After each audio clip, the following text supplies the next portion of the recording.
Right now, you are underwater. This video, this screen, the last message you sent. Almost everything you have ever done online crossed the bottom of an ocean to reach you. They told you it was wireless. They told you it was a cloud. It is neither. It is a hose. A plastic and steel hose lying in the dark at the bottom of the sea. 1.4 million kilometers of it wrapped around the planet. And out in the deep water, each cable is about as thick as a garden hose.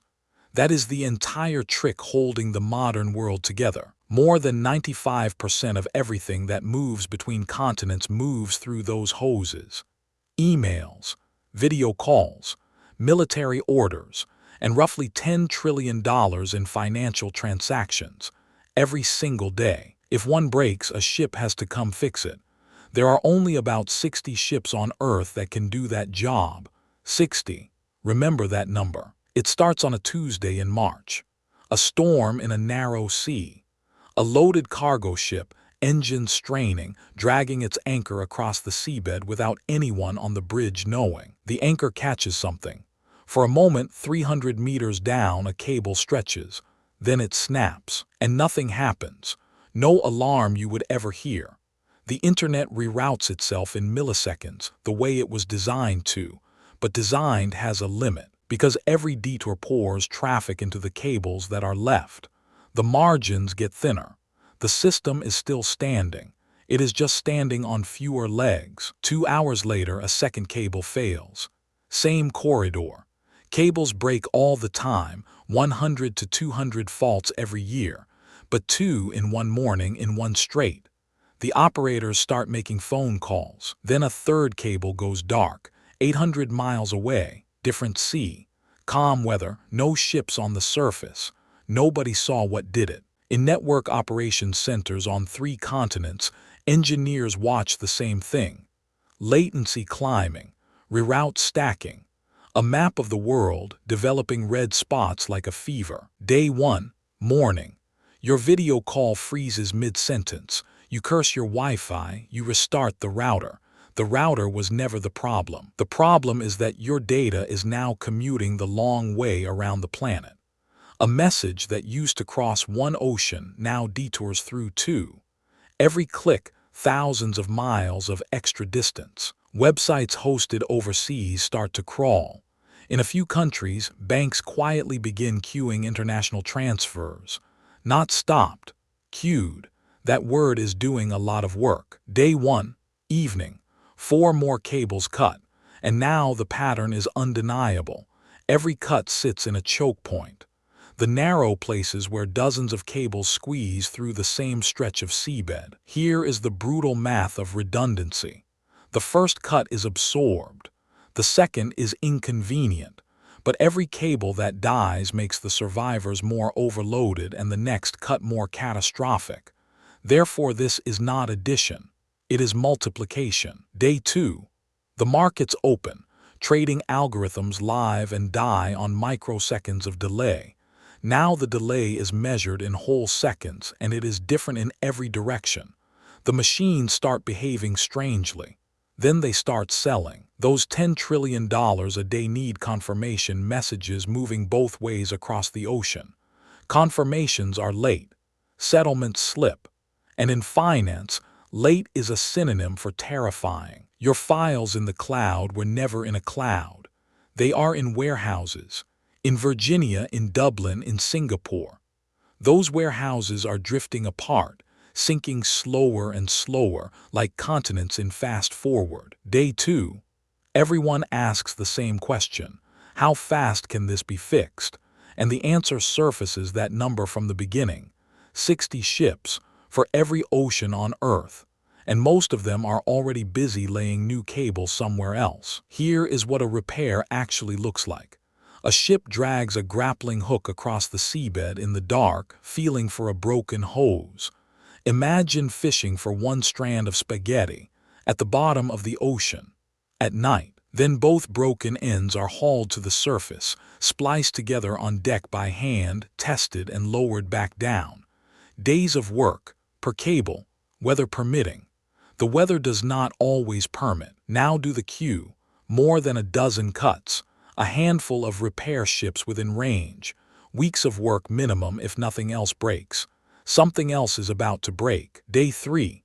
The first countries go dark, not metaphorically.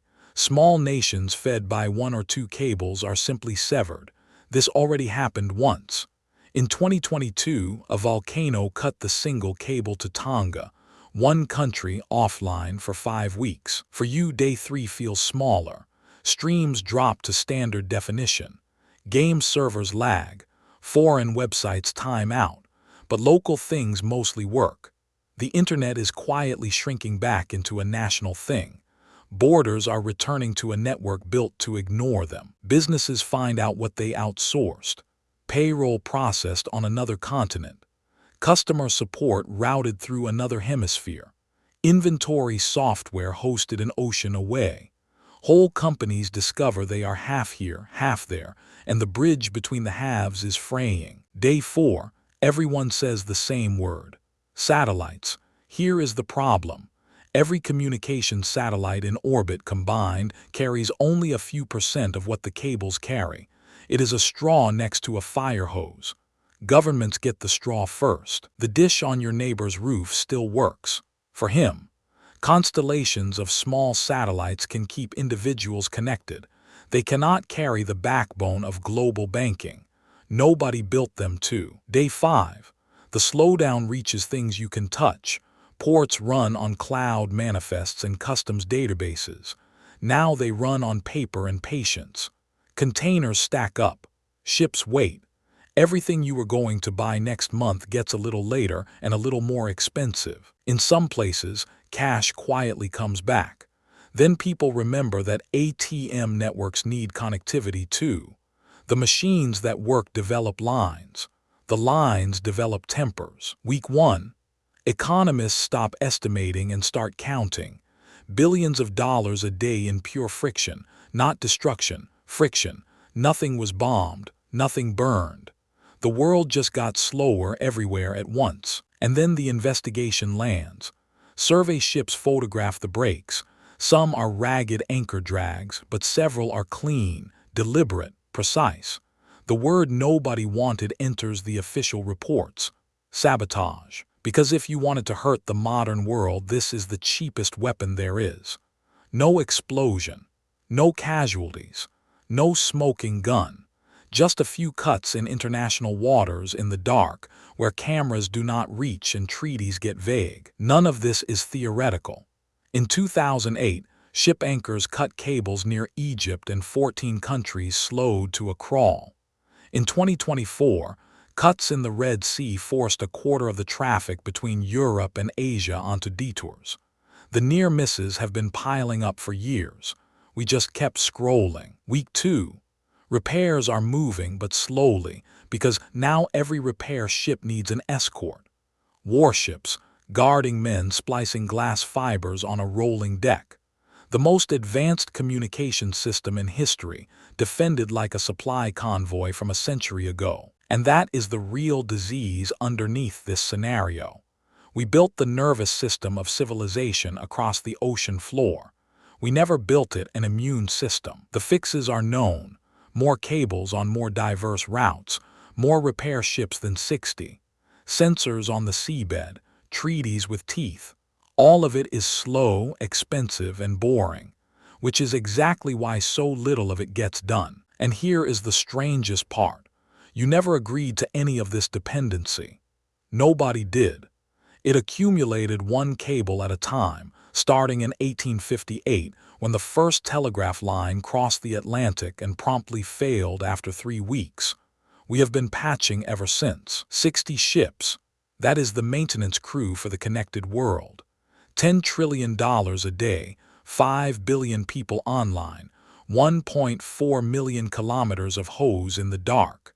And the whole repair fleet would fit in a single marina. So the next time your call stutters, it is probably your Wi-Fi. Probably. But somewhere right now, an anchor is dragging low over a seabed, a few meters from a cable, and nobody on the surface has any idea. The next worst case is already in motion. Be here when we walk through it.